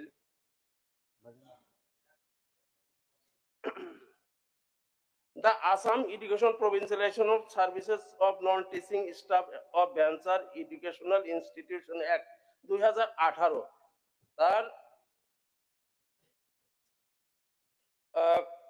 clause 6 or A 6 or section clause 6 or section 2 section 3 এই দুটা সেকশনৰ এমেন্ডমেন্টৰ প্ৰয়োজন আছে। যি সেকশনত তেওঁলোক এই শিক্ষকসকলে পোষ্ট প্ৰভিন্সিয়েলাইজ কৰা হৈছে, সাৰ্ভিস প্ৰভিন্সিয়েলাইজ কৰা হৈছে, কিন্তু তেওঁলোকক ফিক্সড পে দিয়া হৈছে, যিটো গোটেই মই ভাবো যে চৰকাৰী কৰ্মচাৰী আমি ডিফাইন কৰো, ৰিকগনাইজ কৰিলো চৰকাৰী কৰ্মচাৰী হিচাপে, কিন্তু ফিক্সড পে দি পেলাই তেওঁলোকক এক্স কেডাৰ পোষ্টত পাৰ্চনেল পোষ্টত তেওঁলোকক প্ৰভিন্সিয়েলাইজ কৰিবলৈ তেওঁলোকক অন্যায় কৰা হৈ আছে। যে এই পোষ্ট বিলাক এক্স কেডাৰ কেডাৰ পোষ্ট হ'ব লাগিছিল, কাৰণ এইখিনি মানুহ এবাৰ যেতিয়া পোষ্ট ক্ৰিয়েট কৰা হয় আৰু যদি এক্স কেডাৰ কৰা হয় তো পাৰ্চনেল পোষ্ট কৰা হয়, তেনেহলে কি হ'ব, এই মানুহখিনি ৰিটায়াৰমেন্টত যোৱাৰ লগে লগে পোষ্টখিনি এবলিছ হ'ব। আমাৰ প্ৰত্যেক বছৰে আমাৰ জনসংখ্যা বাঢ়ি আছে, এনৰোলমেন্ট বাঢ়ি আছে, গতিকে বৰ্ধিত এনৰোলমেন্টক একমোডেট কৰাৰ কাৰণে আমাৰ শিক্ষানুষ্ঠানৰ সংখ্যা বাঢ়িব লাগিব, তাত শিক্ষক শিক্ষয়িত্ৰীৰ সংখ্যা বাঢ়িব লাগিব, তাত নন টিচিং ষ্টাফো বাঢ়িব লাগিব। কিন্তু আইনৰ দ্বাৰা যদি আমি সেইটো ৰেষ্ট্ৰিকশ্যনত লৈ যাওঁ যে পাৰ্চনেল পোষ্ট ক্ৰিয়েশ্যনৰ দ্বাৰা তেওঁলোকক দিয়া হয়, অকল মাত্ৰ তেওঁলোকে ছাৰ্ভিচ দিছিল, তেওঁলোকক পুতৌ কৰাৰ নিচিনা হৈছে, যে ফিক্সড পে দি পেলাই তেওঁলোকক অন্ততঃ ৰিটায়াৰমেন্টলৈকে তেওঁলোকক জীয়াই থকাৰ সুবিধা দিয়া হৈছে। যে তেওঁলোকক মাত্ৰ যে ভেঞ্চাৰ স্কুলটো ইনষ্টিটিউচন প্ৰভিন্সিয়েলাইজ কৰিলো, তেওঁলোকৰ ইনষ্টিটিউচনটো প্ৰভিন্সিয়েলাইজ হ'ল, তেওঁলোকৰ চাকৰি কৰিলেও এটা পুতৌ কৰাৰ নিচিনা, যে জাষ্ট পাৰ্চনেল পোষ্ট আৰু ফিক্সড পে, যিটো নেকি সেই পুৰণা যিটো মিনিমাম ৱেজ এক্টৰ অধীনত তেওঁলোকক দিয়া হ'ল। গতিকে এই যিটো এক্ট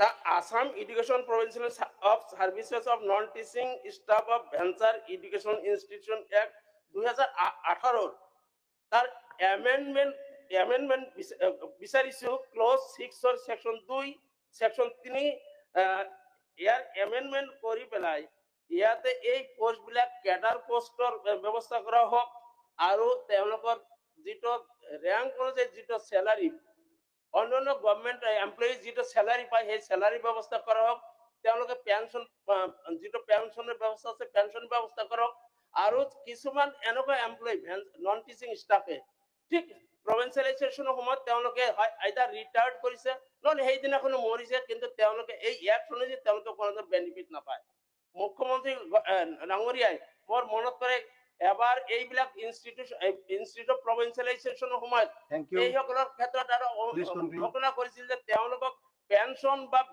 বেনিফিট দিয়া হ'ব মই দাবী কৰিছো যে এনেকুৱা প্ৰয়োজনীয় এমেণ্ডমেণ্টৰ দ্বাৰা এনেকুৱাকৈ ঠিক প্ৰভিন্সিয়েলাইজেশ্যনৰ সময়ত ৰিটায়াৰ্ড হোৱা বা মৃত্যুবৰণ কৰা মানুহখিনিক এটলিষ্ট 10 লাখ টকাৰ গ্ৰেচুইটি চেংচনৰ ব্যৱস্থা কৰিলে অন্ততঃ তেওঁলোকে ইমান দিনে আমাক দিয়া সাৰ্ভিসৰ মাননীয় সদস্য এতিয়া সময় দুটা পাইছে সদনৰ অনুমতি সাপেক্ষে কিছু সময় আমি এক্সটেন্ড কৰি লৈছো কন্টিনিউ কনক্লুড কৰক গতিকে মাননীয় মন্ত্ৰী মহোদয় মই জানো তেখেতে যথেষ্ট কষ্ট সহনশীল ব্যক্তি তেখেতে মন্ত্ৰী হোৱাৰ আগতে তেখেতো এটা দীঘলীয়া সংগ্ৰামী জীৱনৰ পৰা আহিছে আৰু এনেকুৱা এটা বিভাগত আছে যে তেখেতে আটাইতকৈ বেছি সংগ্ৰাম ফেচ কৰিব লগা হৈছে নেকি আটাইতকৈ বেছি তেওঁৰ বিভাগতে বিভিন্ন স্তৰৰ মানুহবিলাক সংগ্ৰাম তেখেতে ফেচ কৰি আহিছে মেক্সিমাম মিটিং কৰা বুলি আমি গম পাওঁ যে তেখেতে অন্যান্য ইস্যু আছে মই মাত্ৰ এটা ইস্যুহে আনিছো যে হাইয়েষ্ট ইস্যু থকা ডিপাৰ্টমেণ্ট এডুকেশ্যন ডিপাৰ্টমেণ্ট এই মানুহখিনিৰ ক্ষেত্ৰত ন্যায় কৰাৰ কাৰণে এই যিটো আইনৰ প্ৰয়োজনীয় সংশোধন ঘটাই যিটো মই ৰেজলিউশ্যন আনিছো মই নাজানো মই এইটো বিশ্বাস কৰো যে চৰকাৰে এই ৰেজলিউশ্যন গ্ৰহণ নকৰিব তথাপিতো এই দাবী উত্থাপন কৰিছো এই কাৰণে যে চৰকাৰৰ দৃষ্টিগোচৰ হওক চৰকাৰে আইনৰ এমেণ্ডমেণ্টৰ কাৰণে যি প্ৰয়োজন ব্যৱস্থা সেই ব্যৱস্থা গ্ৰহণ কৰিব বুলি দাবী উত্থাপন কৰি মোৰ ডক্টৰ আসিফ মোহাম্মদ নাজাৰ মাননীয় উপাধ্যক্ষ মহোদয় আজি এই সদনৰ সদস্য বিধায়ক শ্ৰী আব্দুল ৰছিদ মণ্ডল ডাঙৰীয়াই যি সংকল্প প্ৰস্তাৱ আনিছে তাৰ সমৰ্থনত মই দুহাৰমান ক'ব বিচাৰিছো মাননীয় উপাধ্যক্ষ মহোদয় এখন শিক্ষানুষ্ঠানৰ বাবে শিক্ষক শিক্ষয়িত্ৰীৰ লগতে সমান গুৰুত্ব পায় শিক্ষানুষ্ঠানৰ কৰ্মচাৰীসকলে আমি সকলোৱে জানো যে এখন শিক্ষানুষ্ঠানৰ কাৰণে শিক্ষক শিক্ষয়িত্ৰীসকলে যদি ভালদৰে ল'ৰা ছোৱালীক নপঢ়ায় তেতিয়া সেইখন শিক্ষানুষ্ঠানৰ ল'ৰা ছোৱালী কেতিয়াও ভাল নহয় সেই একেধৰণে যে চৰকাৰী কৰ্মচাৰী আছে কেৰাণী আছে চকীদাৰ আছে তেখেতসকলে যদি ভালদৰে কাম নকৰে তেতিয়া সেই স্কুলখনৰ কেতিয়াও পৰিচালনা কমিটিৰ উন্নতি নহয় বা স্কুলখনৰ উন্নতি নহয় আমি সকলোৱে জানো অধ্যক্ষ মহোদয় যে যি ধৰণে শিক্ষক শিক্ষয়িত্ৰীসকলক সমান মৰ্যাদা দিয়া হৈছে সেই একেধৰণে সদনে আমাৰ কৰ্মচাৰীসকলকো সমান মৰ্যাদা দিব বুলি চিন্তা কৰিবলৈ মই আশা ৰাখিলো মাননীয় উপাধ্যক্ষ মহোদয় আমি জানো যে এখন ভাৰতীয় নাগৰিক হিচাপে সমান কামৰ বাবে সমান অধিকাৰ পোৱাটো প্ৰত্যেকজন নাগৰিকৰ মৌলিক অধিকাৰ গতিকে তেনেস্থলত যিবোৰ কৰ্মচাৰী আছে তেখেতসকলে অপ্ৰাদেশিকৃত শিক্ষানুষ্ঠানৰ কৰ্মচাৰীসকলে যেতিয়া এখন স্কুল প্ৰাদেশিকৰণ হয় তেতিয়াৰ পৰা তেখেতসকলে এই চাকৰিবোৰ নোপোৱাৰ কাৰণে যি ধৰণে বঞ্চিত হয় সেইটোৰ ওপৰত আমাৰ মন্ত্ৰী ডাঙৰীয়া অলপ চাব লাগে কাৰণ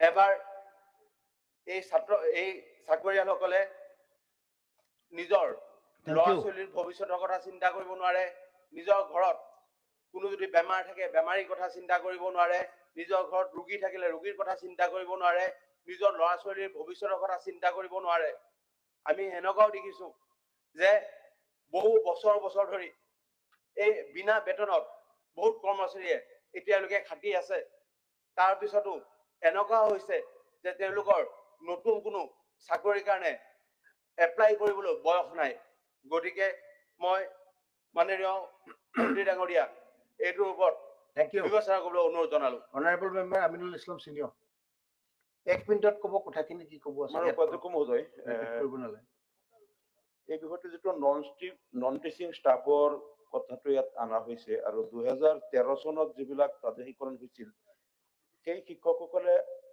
তেতিয়া আইনমতে তেওঁলোকে ৰেগুলাৰ পেমেণ্টটো পাই আছে আৰু নন টিচিং ষ্টাফেও তেওঁলোকে ৰেগুলাৰাইজ কৰা হৈছে তেওঁলোকৰ চাকৰি কিন্তু 2018 চনৰ এক্টৰ পিছত যিখিনি টিচিং ষ্টাফ তেওঁলোকক অধিকাংশ টিউটৰ কৰি দিয়া হ'ল আৰু নন টিচিং ষ্টাফক তেওঁলোকক এটা ফিক্স চেলাৰী দিয়া হ'ল আৰু দেখা গ'ল তেওঁলোকৰ যেটো কোৱালিফিকেশন তেওঁলোকৰ ক্ৰাইটেৰিয়া সম্পূৰ্ণ ঠিকে আছে কিন্তু তেওঁলোকক অন্যান্য বিভাগৰ কৰ্মচাৰীৰ সমান তেওঁলোকক মৰ্যাদাটো দিয়া হোৱা নাই এই ক্ষেত্ৰত আমি গম পাইছিলো কালিও যে আমাৰ শিক্ষামন্ত্ৰী মহোদয়ে এইবাৰ আকৌ কিবা এমেন্ডমেন্ট আনিব বুলি কৈছিলে আমি বহুদিন ধৰি এটো অপেক্ষা কৰি আছিলো যে 2018 এক্টৰ যদি এমেন্ডমেন্ট আনে ইয়াত both teaching and non teaching দুইটা সেকশনতে এমেন্ডমেন্ট অলপ আনিব লাগিব কাৰণ টিচাৰ সকলৰ আমি দেখিছো যে অসমত কেইবা খোৱা আছে যিসকলৰ টেট আৰু আদাৰ যে প্ৰফেশনাল কোৱালিফিকেশন গোটেইখিনি সম্পূৰ্ণ ঠিক আছে কিন্তু তেওঁলোক এতিয়ালৈকে ৰেগুলাৰাইজ হোৱা নাই তেওঁলোকৰ টিউটৰ বনাই ৰখা হৈছে আৰু নন টিচিং ষ্টাফে বহুতে কিন্তু এতিয়ালৈকে এই আইনৰ আওতাত পৰা নাই কিন্তু দুৰ্ভাগ্যৰ কথাটো হ'ল 2013 যিবিলাক প্ৰভিঞ্চিয়েল হৈছিল আৰু 2021 হৈছিল একেই ক্ৰাইটেৰিয়াৰ একে কেটেগৰী স্কুলবিলাক ভেঞ্চাৰ একে সময়তে কৰা তেওঁলোক একে নিয়মত ৰিকগনাইজ হোৱা তেওঁলোকৰ কোৱালিফিকেশন গোটেইখিনি সেম কিন্তু তেওঁলোক হৈ গ'ল ৰেগুলাৰ তেওঁলোক হৈ গ'ল টিউটৰ আৰু তেওঁলোক হৈ গ'ল ৰেগুলাৰ যিখিনি নন টিচিং ষ্টাফ আৰু বাকি পিছৰখিনি নহ'ল এই কথাটো কিন্তু বহুত তেওঁলোকে ঘূৰি থাকে বিভিন্নজনক কয় আন্দোলন কৰি থাকে কিন্তু এই যে বৈষম্যটো হৈ গ'ল এটা আমি ভাবো যে যদি শিক্ষামন্ত্ৰী মহোদয়ে কৈছে যে এবাৰ এমেন্ডমেন্টটো আনিব এবাৰ যদি এমেন্ডমেন্ট আনি এই সমস্যাটো চিৰতৰে সমাধান কৰি দিয়ক ইয়াৰ পিছত যাতে অসম বিধানসভাৰ মজিয়াত এই বিষয়টো আৰু উত্থাপন কৰিব লগা নহয় এই কথাটো মই ভাবো যে অধ্যক্ষ মহোদয় আমাৰ সচিব মণ্ডল ডাঙৰীয়াৰ প্ৰস্তাৱটোক মই সমৰ্থন জনাই ক'ব বিচাৰিছো যে 2021 চনৰ 5 ফেব্ৰুৱাৰীৰ পৰা আগৰ আইনখন মতে তেওঁলোকে ফিক্স পেড চাকৰি কৰি আছে টোটেল স্যাৰ কলেজ আছে 297 হায়াৰ ছেকেণ্ডাৰী স্কুল 172 হাই স্কুল 1281 আৰু এমই আৰু এমভি স্কুল 1539 টোটেল স্যাৰ 3271 জন মানুহে চাকৰি কৰি আছে আৰু তেওঁলোকৰ দৰমহাটো স্যাৰ কেনেকৈ পাই আছে এলডিএ বিলাকে পাই আছে স্যাৰ 10000 ইউডিএ বিলাকে পাই আছে স্যাৰ 12400 আৰু ফৰ্থ গ্ৰেডে পাই আছে 8700 টকা কথাটো হ'ল স্যাৰ আমাৰ এটাই কথা যে আমাৰ মণ্ডলৰ হেৰিটো আমাৰ শিক্ষামন্ত্ৰী মহোদয় আছে এমেন্ডমেন্ট আনিব বুলি কৈছে এডুকেশ্যনৰ এখন বিল আনিব বুলি কৈছে যে এইখিনি যিখিনি মানুহে ইয়াত কাম কৰি আছে নন টিচিং ষ্টাফ 2021 5 ফেব্ৰুৱাৰীৰ পৰা তেওঁলোকক এন্ট্ৰি ফিক্স পেৰ সলনি এটা নিয়মীয়া হাৰত অন্যান্য কৰ্মচাৰী লেখিয়াকৈ স্যাৰ দৰমহাটো ব্যৱস্থা কৰি দিলে পৰিয়ালখিনি উপকৃত হ'ব নহ'লে স্যাৰ 10 বছৰ আগৰ পৰা 12 বছৰ আগৰ পৰা চাকৰি কৰি আছে তেওঁলোকৰ পৰিয়াল চলাত দুৰ্বিহ অৱস্থা হৈ পৰিছে স্যাৰ ধন্যবাদ কমলাক্ষদেৱ প্ৰকাশ এটা ৰাজ্যৰ আটাইতকৈ ইম্পৰ্টেণ্ট ডিপাৰ্টমেণ্ট হৈছে এডুকেশ্যন ডিপাৰ্টমেণ্ট আৰু স্যাৰ খালি ডেভেলপমেণ্ট মিনছ ৰাস্তা ঘাট নহয় এডুকেশ্যন চিষ্টেমটোৰ ওপৰত ডেভেলপমেণ্ট বেছ কৰে আৰু আমাৰ মানসিকতাটো কেনেকুৱা এডুকেশ্যনৰ ওপৰত বেছ কৰে এইটো কাৰণে ইতিমধ্যে আমি দেখা পালো যে আমাৰ ৰাজ্যৰ এডুকেশ্যন চিষ্টেমত আমূল এটা পৰিৱৰ্তন হৈছে আৰু ইতিমধ্যে আমি দেখা পালো আমি ধন্যবাদ জনাইছো অসম কেবিনেটত যে সাব কমিটি বনোৱা হৈছে আৰু কিছুমান সিদ্ধান্ত লোৱা হ'ব আৰু বিলটো অনা হ'ব নিশ্চয় পজিটিভ কিছুমান কথা থাকিব আৰু মই এটা বস্তুই ক'ব বিচাৰিছিলো যে আজি শিক্ষা সেতু আদি কৰি বহুতখিনি সিদ্ধান্ত লোৱা হৈছে আজি টিউটৰৰ চেলাৰীৰ সমস্যা এটা আছে এই যিখিনি সৰু সুৰা সমস্যা মই ভাবো যে এই যে সাব কমিটি বনোৱা হৈছে তাৰ যোগেদি আমাৰ এই যিখিনি সমস্যা আছে এই সমস্যাখিনি সমাধান হ'ব আৰু আগন্তুক দিন আমাৰ এই এডুকেশ্যন চিষ্টেমটো আৰু আগবাঢ়ি যাব আৰু আমাৰ ভাৰতবৰ্ষৰ বুকত এটা স্থান ল'ব বুলি মই আশা ব্যক্ত কৰিছো মাননীয় অধ্যক্ষ মহোদয় আমি শিক্ষাৰ যিকোনো আইনৰ ক্ষেত্ৰত এটা কথা সদায় মনত ৰাখিব লাগিব বা মনত ৰখাটো প্ৰয়োজন যে পাৰ্লিয়ামেণ্টে পাছ কৰা শিক্ষাৰ অধিকাৰ আইন এখন আছে এলিমেণ্টাৰী বা প্ৰাথমিক শিক্ষা খণ্ড ক্লাছ 8 লৈকে দ্বিতীয়টো হ'ল মাননীয় উপাধ্যক্ষ মহোদয় যে শিক্ষক কোন হ'ব কেনেকুৱা হ'ব তেওঁলোকৰ কোৱালিফিকেশ্যন কি হ'ব প্ৰফেশ্যনেল কোৱালিফিকেশ্যন কি লাগিব এই বিষয়খিনি নিৰ্ধাৰণ কৰি দিছে national council of teacher education আৰু উচ্চ শিক্ষাৰ ক্ষেত্ৰত ইউনিভাৰ্চিটি গ্ৰান্টছ কমিশ্যন বা AICTE। গতিকে এতিয়া ৰাইট টু এডুকেশ্যন এক্ট আমি মানি চলি আমাৰ প্ৰাধিকৰণ আইনখন আমি গ্ৰহণ কৰিছিলোঁ। আমি national council of teacher education NCTৰ নৰ্মছ মানি আমি এই শিক্ষক আৰু টিচাৰ আৰু টিউটৰৰ ব্যৱস্থা আমি কৰিছিলোঁ। 2017 চনৰ যিখন প্ৰাধিকৰণ আইন, সেই আইনখন যদি ভালকে পঢ়ি চাই তেতিয়া দেখিব তাৰ মূল কথাটো বিদ্যালয় প্ৰাধিকৰণ নাছিল। তাৰ মূল কথাটো আছিল বিদ্যালয়ত কৰ্মৰত ব্যক্তিসকলৰ সেৱাৰ প্ৰাধিকৰণ। কিন্তু তাত এই ব্যৱস্থাও আছিল যে কৰবাত যদি প্ৰয়োজন হয়, বিদ্যালয়ৰ যদি আন্তঃগাঁথনি ভাল, বিদ্যালয়ত যদি যথেষ্ট সংখ্যক ছাত্ৰ ছাত্ৰী আছে, তেনেহলে তাক সেলফ বেস স্কুল হিচাপে কৰাৰ ব্যৱস্থা আইনখনত আছিল। কিন্তু প্ৰাধিকৰণ কৰাৰ দিনাখনেই যে কিমান বিদ্যালয় সেলফ বেস হ'ব আৰু কিমান বিদ্যালয় তেওঁলোকে বেলেগ বিদ্যালয়ত সামিল হ'ব, সেই সংখ্যাটো নিৰূপিত হৈ থকা নাছিল। যোৱা বছৰ কেইটাত আমি দীঘলীয়া এক্সাৰসাইজ কৰি আমি এটা পৰিসমাপ্তিলৈ আহিছো যে আমাৰ ইমানখন বিদ্যালয় এটা সেলফ বেস হিচাপে বিদ্যালয়সমূহ থাকি যাব আৰু বাকি বিদ্যালয়সমূহ অন্য বিদ্যালয়ৰ লগত সামিল হ'ব। এতিয়া পদসমূহ ৰিটেনশনৰ প্ৰয়োজন হ'ব নহয়, পদসমূহ পাৰ্সোনেল পোষ্ট হিচাপে তাৰ ৰিটায়াৰমেন্টৰ লগে লগে সমাপ্তি ঘটিব নে সেই পদসমূহক এটা স্থায়ী ৰিটেনশন দি তাক কেৰি ফৰৱাৰ্ড কৰা হ'ব, বা সেই তাত যেতিয়া এজন ব্যক্তি তেওঁ যেতিয়া অৱসৰ গ্ৰহণ কৰিব তাৰ বিপৰীতে আকৌ নতুনকৈ নিযুক্তি কৰা হ'ব নে নহ'ব, এই সিদ্ধান্তটো ল'বৰ কাৰণে প্ৰথম আমাক এই তথ্যটো দৰকাৰ যে কিমানখন বিদ্যালয় সেলফ বেস হ'ল আৰু কিমানখন বিদ্যালয় বেলেগ বিদ্যালয়ৰ লগত সামিলকৰণ কৰা হ'ল। এই ডাটাখিনিৰ ক্ষেত্ৰত আমি এটা সমাপ্তিলৈ আহিছো আৰু এটা সিদ্ধান্ত ল'ব পৰা পৰ্যায়ত আমি উপনীত হৈছো। উপযুক্ত সময়ত আমি নিশ্চিতভাৱে সিদ্ধান্ত আমি গ্ৰহণ কৰিম। 2021 চনৰ আইনখনৰ যিসকল আউটাৰ ভিতৰলৈ নাহিল, কিন্তু তেওঁলোকে ভাবে যে তেওঁলোকৰ যুক্তিযুক্ততা আছে, এনে বহু সংগঠন ব্যক্তিৰ আবেদন নিবেদন আমি যোৱা সময়খিনিত আমি পাইছো। আৰু এই পোৱা আবেদন নিবেদনখিনিৰ ভিত্তিত কেবিনেটে এখন উপসমিতি গঠন কৰি দিছে যে এই আবেদন নিবেদনখিনি পৰীক্ষা কৰা আৰু কোনো সংশোধনীৰ প্ৰয়োজনীয়তা আছে নেকি এইটো বিবেচনা কৰাৰ কাৰণে। যোৱাকালিও কেবিনেট উপসমিতি য'ত আমাৰ মাননীয় মন্ত্ৰী কেশৱ মহন্ত ডাঙৰীয়া, মাননীয় মন্ত্ৰী জয়ন্ত মল্ল বৰুৱা ডাঙৰীয়া তাত সদস্য হিচাপে অন্তৰ্ভুক্ত হৈ আছে। যোৱাকালিও কেবিনেট উপসমিতিয়ে তন্নকৈ দফা দফাকৈ আমি বস্তুবিলাক পৰ্যালোচনা কৰি চাইছো আৰু মই আশা ৰাখো যে কেবিনেট উপসমিতিয়ে খুব সোনকালে এটা ৰিপৰ্ট দিব। মাননীয় বিধায়কসকলক মই আশ্বস্ত হ'বলৈ অনুৰোধ জনাইছো, যেহেতু এখন কেবিনেট উপসমিতিয়ে এই বিষয়সমূহ পৰীক্ষা কৰি আছে, তেনে আমি কেবিনেট উপসমিতিৰ কি প্ৰতিবেদন দিয়ে, কি সিদ্ধান্তত উপনীত হয়, আজি মই মন্ত্ৰী হিচাপেও একো মন্তব্য নিদিওঁ, কাৰণ এতিয়া যেহেতু এখন কেবিনেট মোৰ ওপৰত এখন কেবিনেট সাব কমিটি আছে, গতিকে কেবিনেট সাব কমিটিৰ প্ৰতিবেদনলৈকে অপেক্ষা কৰিবলৈ মই মাননীয় বিধায়কসকলক মই অনুৰোধ জনাইছো। আৰু সকলো সমস্যা নীতিৰ আধাৰত, প্ৰচলিত ব্যৱস্থাৰ আধাৰত আৰু যি কেন্দ্ৰীয় আমাৰ আইন আছে ৰাইট টু এডুকেশ্যন এক্ট আৰু national council of teacher education act যি আছে তাৰ আধাৰতে আমাৰ ব্যৱস্থাখিনি আমি গঢ়ি তুলিম। ধন্যবাদ। Thank U. স্যাৰ মাননীয় সদস্য আপোনাৰ প্ৰস্তাৱটো প্ৰচাৰ কৰিবনে? উপাধ্যক্ষ মহোদয়, এটা সাজেশন আছে, এটা অনুৰোধ আছে মন্ত্ৰী ডাঙৰীয়া, সাব কমিটিৰ কেবিনেট সাব কমিটি যে গঠন কৰিছে, যেহেতু বিধানসভাত কথাটো আলোচনা হৈছে, যিসমূহ বিধানসভা সমষ্টিত এনেকুৱা বিদ্যালয় মহাবিদ্যালয়ৰ ওপৰত কথা বাৰ্তাবোৰ চলি আছে, মই মন্ত্ৰী ডাঙৰীয়াক অনুৰোধ জনাম কেবিনেট সাব কমিটিয়ে সেই বিধায়কসকল যিসকল বিধায়কৰ এলেকাত আছে বিদ্যালয়সমূহ এবাৰ তেখেতসকলৰ লগত আলোচনা কৰিব লাগে। স্যাৰ এটা কথা মন্ত্ৰী মহোদয়ে ভাল কথা কৈছে, কেবিনেট উপসমিতি হৈছে আৰু চালিজাৰি চাই আছে।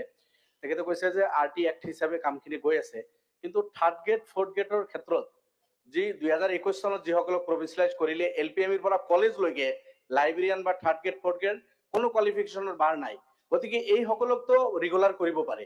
বাকী 2013 যেনেকুৱা আপোনাৰ ৰেগুলাৰ কৰিছিল, RTR অহাৰ পিছতো 13 যেনেকুৱা কৰিছিল 21তো তেনেকুৱা কৰিব পাৰে। গতিকে কেবিনেট সাব কমিটি যাতে এই কথা বাৰ্তাবিলাক ধ্যানত ৰাখি সেইখিনি এমেন্ড কৰে, এইখিনি এটা অনুৰোধ থাকিল।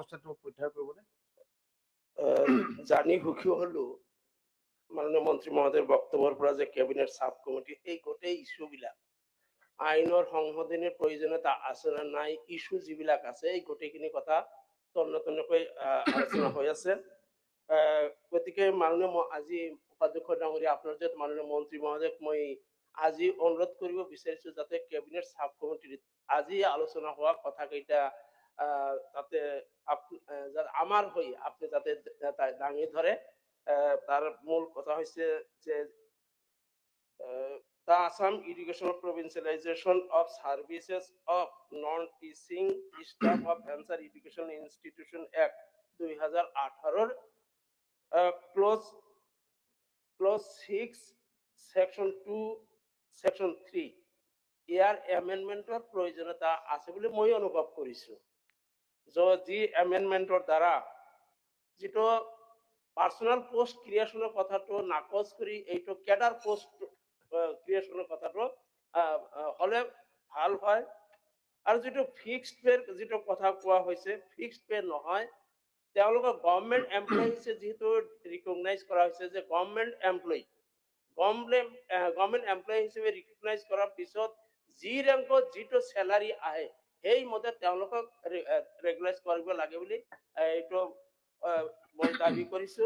নেক্সট হৈছে এই অনাশিক্ষক যিবিলাক আছে 3488 জন যিটো অনাশিক্ষক কৰ্মচাৰী আৰু 19 জন এছিষ্টেণ্ট লাইব্ৰেৰিয়ান। মই এই দুটা কপি আপোনালৈ মই পঠিয়াই দিলে হয়তো কপি আছে।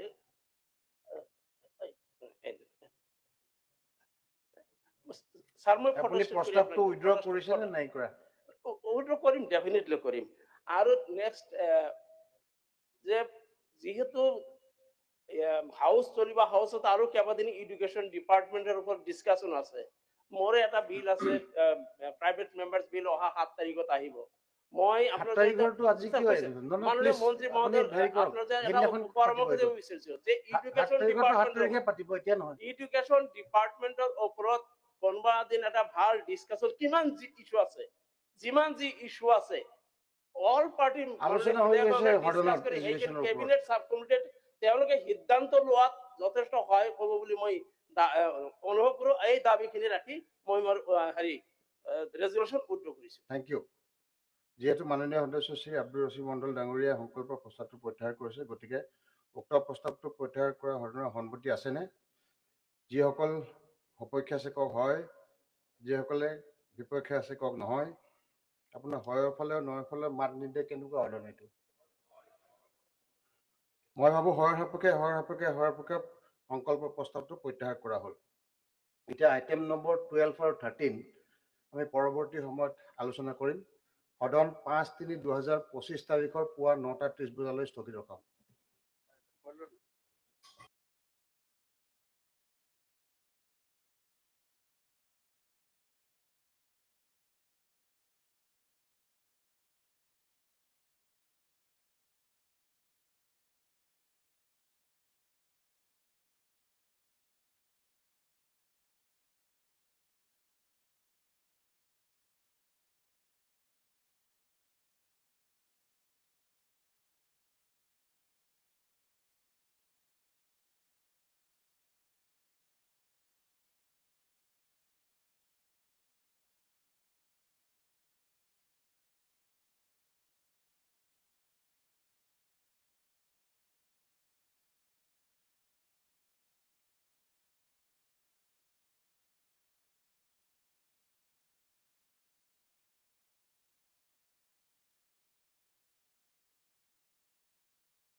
মুখ্যমন্ত্ৰী ডক্টৰ হিমন্ত বিশ্ব শৰ্মাই 17 ফেব্ৰুৱাৰীত অসম বিধানসভাৰ বাজেট অধিৱেশনৰ প্ৰথম দিনা অসম লোকসেৱা আয়োগৰ নিযুক্তি কেলেংকাৰী সম্পৰ্কীয় অৱসৰপ্ৰাপ্ত ন্যায়াধীশ বি.কে. শৰ্মা আয়োগৰ প্ৰতিবেদনখনি সদনত দাখিল কৰে।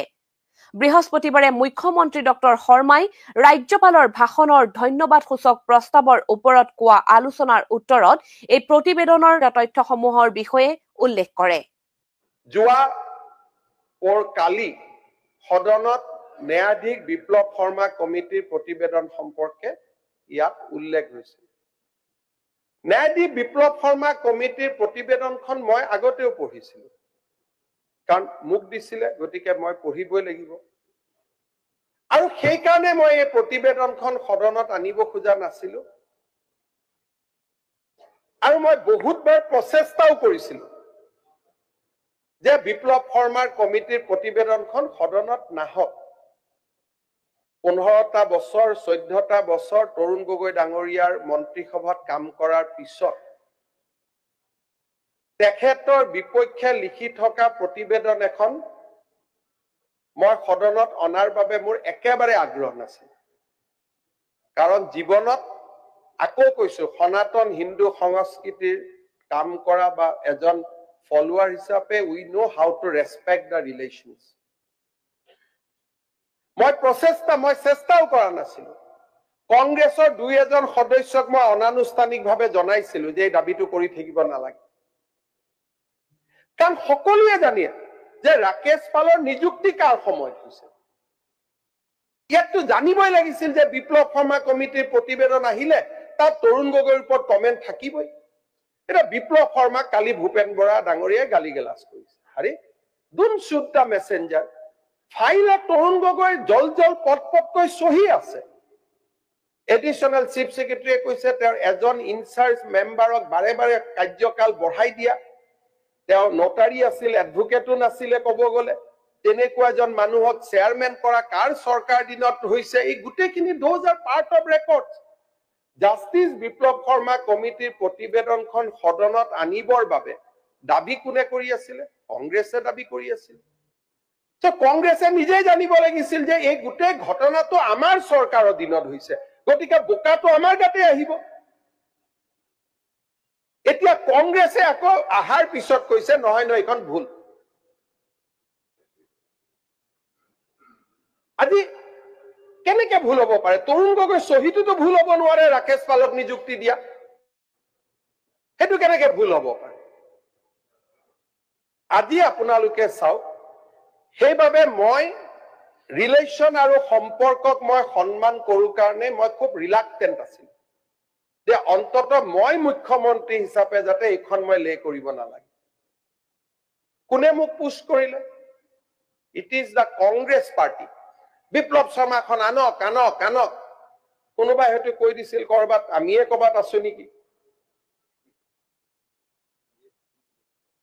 যোনে অখিল গগৈ ডাঙৰীয়াৰ মনত আমাৰ প্ৰতি এটা ধাৰণা আছে, মইতো আহ্বান জনাই যে 3 দিন মান মোৰ ঘৰত থাকক, তেতিয়া বুজি পাব যে আমি কোন শ্ৰেণীৰ মানুহ হয়। সেই শ্ৰেণীৰ মানুহ নহয়। কোনোবাই ধাৰণা এটা হৈছে, অপজিট কেম্পত থাকিলে মানুহৰ ওপৰত মানুহৰ এটা ধাৰণাৰ সৃষ্টি হয়। যদি মই সেইটো কামেই কৰিলোহেঁতেন, টেটত পুলিচত স্বচ্ছ নিযুক্তিৰ প্ৰক্ৰিয়া এটা মই আৰম্ভই নকৰিলোহেঁতেন, সকলোৰ পৰা 3 লাখ টকা ললোহেঁতেন।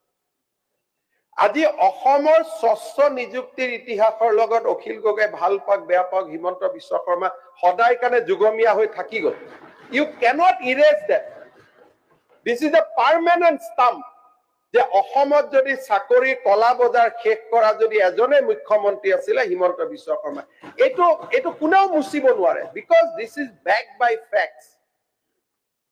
বিপ্লৱ শৰ্মা কমিটিৰ প্ৰতিবেদনৰ ওপৰত আলোচনা হ'ব, আৰু সিদিনাখনে আমাৰ চৰকাৰৰ দিনত চাকৰি হোৱা 1,15,20,000 ল'ৰা ছোৱালীৰ নাম এড্ৰেছৰ কিতাপখনো আপোনালোকৰ আগত মই দি দিম। কোনো সমস্যা নাই আৰু ৰেকৰ্ডছ আৰু আমি কালেক্ট কৰি আছো আৰু বাঢ়িব নম্বৰটো কিন্তু মই যেহেতু অখিল গগৈৰ মনত ধাৰণা সেইকাৰণে আমি সিদিনাখন লগে লগে দি দিম যাতে আমি পঢ়িব পাৰো এফালে ডাৰ্ক হিষ্ট্ৰী এফালে শাইনিং হিষ্ট্ৰী দুইটা যাতে একেলগে যাতে যিদিনাখন আমি বিপ্লৱ শৰ্মা কমিটি আলোচনা কৰিম এফালে 1,20,15,000 ল'ৰাৰ নাম থাকিব এফালে কংগ্ৰেছৰ কীৰ্তি ইতিহাস তাতে লিখা হৈ থাকিব এতিয়া অখিল গগৈ ডাঙৰীয়া কংগ্ৰেছৰ লগত এলায়েন্স আছে না মই নাজানো তেওঁ কি ক'লে যে বিয়াতটো বস্তু ল'বই পাৰি দিয়াজনৰ কি আপত্তি আছে হয় কোনো আপত্তি নাই 3 লাখ টকাৰ গহনা দিলে নামটো ক'ব খোজা নাই অসমৰ সাংসদ এজনে 3 লাখ টকা বিয়াত গহনা ল'লে এটা কংগ্ৰেছ দলে তেওঁ ভাল পায় নে বেয়া পায় মই নাজানো কংগ্ৰেছে কৈ আছে বিয়াতটো ল'বই পাৰে আৰে বিয়াত সবেই ল'ব পাৰি খালি লোৱাৰ পিছত ইনকাম টেক্সত জনাব লাগিব আমি লৈছো এটা হয় তেওঁ নাই লোৱা বুলি ক'ব লাগিব নহলে ল'লে ইনকাম টেক্সত দেখুৱাব লাগিব 2014 চনৰ মই ৰিটাৰ্ণখন দেখা পাইছো কিয় ইলেকশ্যন এফিডেভিট দিব লাগে 2014 চনৰ ইলেকশ্যন এফিডেভিটত এই সোণৰ অলংকাৰখিনি দেখুৱা নাই এটা অখিল গগৈ ডাঙৰীয়াই তেওঁ ভাল পাই কথাখিনি লৈ আহিলে নে বেয়া পাই লৈ আহিলে মই নাজানো কাৰণ মই বিপ্লৱ শৰ্মা কমিটিৰ প্ৰতিবেদন অহাৰ পিছত গৌৰৱ গগৈৰ নামে মই সবকে হাক দি দিছিলো যে একো নকবি কোনে লৈ আহিলে অখিল গগৈ ডাঙৰীয়াই বাহিৰত ইম্প্ৰেছনটো এনেকুৱা যে মই খুব তেওঁৰ শুভকাংক্ষী কিন্তু মাৰটো এনেকে মাৰে যাতে উঠি যাব নোৱাৰে এতিয়া এইটো ইনকুৱাৰী লগত আহি গ'ল এতিয়া লগত এতিয়া এইটো আহি গ'ল যে বিয়াত আৰু কি উপহাৰ পাইছিলে সিদ্ধাৰ্থ ভট্টই কৈছে যে হীৰাই পাইছিলে নে কি পাইছিলে এইটো কথা জানিব লাগিব আৰু এতিয়া ঘটনাটো হ'ল যে এইখিনি যদি দেখুৱা নাই বাকিখিনিও দেখুৱা নাই and gift tax is 30%. 3 lakh টকাৰ যদি আপুনি সম্পত্তি লয় 90% দিব লাগিব 90,000 গিফ্ট টেক্স ইনকাম টেক্স নহয় this is called gift tax আপুনিও জানি ল'ব কাৰোবাৰ যদি কেতিয়াবা গিফ্ট লয় ঘড়ী মটৰ পুকি লয় 30% ইনকাম টেক্সত জমা দিব লাগিব সো নাম্বাৰ 1 আজি মই আপোনালোকৰ অন্তৰত মই প্ৰশ্ন কৰিম নাম্বাৰ 1 3 দিন হৈ গ'ল Gaurav Gogoi has not denied on record যে মই লোৱা নাই তেওঁ ভাবিছে যে অখিল গগৈৰ ডিফেন্সটোৱে মোৰ কাম হৈ গ'ল he may have thank you also WhatsApp কৰিব দাদা বৰ ভাল পালো আপুনি মোৰ কিন্তু ফসাই দি থৈ গ'ল যেতিয়া গিফট টেক্স দিলে নে নাই আৰু টকা লোৱাটো ইম্পৰ্টেন্ট নহয় গিফট লোৱাটো ইম্পৰ্টেন্ট নহয় তাত এইটো কথা লিখা আছে যে এই গিফটটো দিয়াৰ পিছতে ঘটনাই নাটকীয় মূৰ লৈ যে যি আগলৈকে মোক পাৰ্মানেন্ট কৰিব বিচৰা নাছিল বিয়াৰ পিছতে মোৰ প্ৰতি তেওঁ সহজ আৰু সৰল হৈ পৰে chairman বনাইলে that turn of event has taken place যদি ৰিপৰ্টটো চাই মুকুল শইকীয়াৰ ষ্টেটমেন্টটো চাই turn of event started from that marriage এটা এইবিলাক মই আনা নাই পাব্লিক ডমেইনত অখিল গগৈ ডাঙৰীয়া আনিছে মইতো আজি প্ৰথম আনিছো আপুনি এলায়েন্সত আছে নাই কি কৰিব খুজিছে মই নাজানো but let me be on record মই কলো নহয় না আমি আমাৰ কোনো এজন সদস্য গৌৰৱ গগৈৰ নামে উল্লেখ কৰা ইট ওয়াজ স্টাৰ্টেড বাই অখিল গগৈ ডাঙৰীয়া বোলে দুটা সিট কংগ্ৰেছে মোক বেছিকৈ দিব নেকি বুলি আৰম্ভ কৰি দিলে কংগ্ৰেছৰ লগত এলায়েন্স কৰি কোনো লাভ নাই এপ্ৰিললৈকে যিটো পৰিৱেশ হ'ব কোনো কামেই নোহোৱা হ'ব মই ইমানে কৈ থৈ দিছো নেক্সট যিটো মই কম তাৰ পৰা আপুনি আৰু গম পাব যে কোনো লাভেই নাই এইটো বস্তু গ'ল আৰু এটো নচলা টকা হৈ যাব মই নেক্সট যেটো লাইন কম ইয়াৰ ঘটনাটো হল যে মই বিচাৰো Gaurav Gogoi being the son of Chief Minister Torun Gogoi he must defend his father now পিতৃ হিন্দুত লিখা থাকে যে পুত্ৰক জন্ম